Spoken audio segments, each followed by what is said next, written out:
Let's talk about what your tactics are now, because as I've said, you and Nawaz Sharif are sending your video links back into Pakistan, sometimes to thousands of people, demanding an early end to the Imran Khan government. And this is what he said, that the integrity of the army chief, General Qamar Javed Bajwa, had disappeared. He said that the general was responsible for levering him out of office and rigging 2018, as you've said, directly to the general, the chief of the army. He said, you packed up our government and you put the nation at the altar of your own wishes. You rejected the people's choice in elections and installed an inefficient, incapable group leading to economic catastrophe.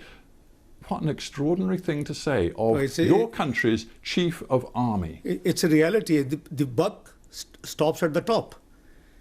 And the deep state is known what deep state does in Pakistan. I mean, is it a surprise to you, Mr. Sackur? It is known to the world. As Hillary Clinton the other day just gave an interview. And she said, what is deep state? Quoting Pakistan as an example. So please, we must be fair to analyze things.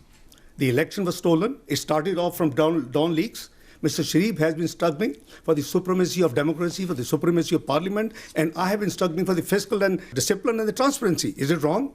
I mean, UK has been upholding the democracy and the democratic values. We would think that you would be supporting us. So let us be clear. You are saying that the Pakistani military, the army in particular, are subverting all democratic processes in your country. Is that what you're saying? This is the global reports. I mean, it's not... No, I want to be clear what you're saying. Because the Pakistani people will be listening to this interview and you are condemning the military of your own country as subverting your democracy. It's not the military. I think we have to talk about the individuals.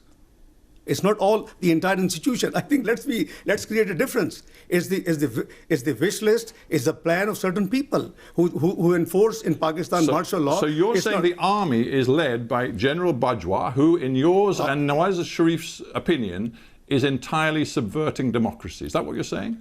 Well, I think I want to be clear. Let's re-articulate. What we are saying, that if the elections were rigged, it is now established without any ray of doubt.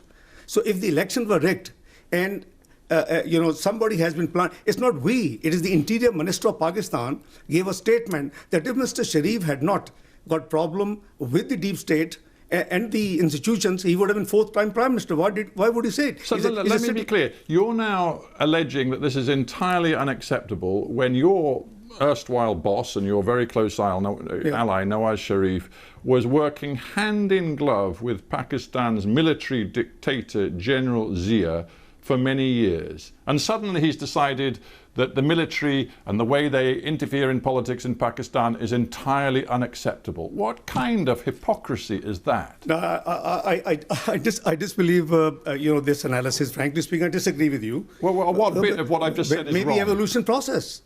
Maybe evolution process. Evolution process? Yeah, because you mean because then he was in power and now he's out of power, so he's really angry with the army because they won't work with him. No, it's not the first time. It's the third time he was Prime Minister. And Imran Khan, own Interior Minister, tells the whole world that Mr. Sharif would have been fourth-time Prime Minister if he had not got trouble with the establishment. You see, Imran Khan may be unpopular in Pakistan now, but when he heard what Nawaz Sharif said last month at that rally, when he directly targeted the chief of army, Imran Khan said this. He said, how dare Nawaz Sharif point to the general and blame him for what is happening in Pakistan when for years Mr. Nawaz Sharif polished the boots of a former military dictator. When Imran Khan said that, I dare say he actually had a great deal of sympathy from many Pakistanis who know hypocrisy when they see it.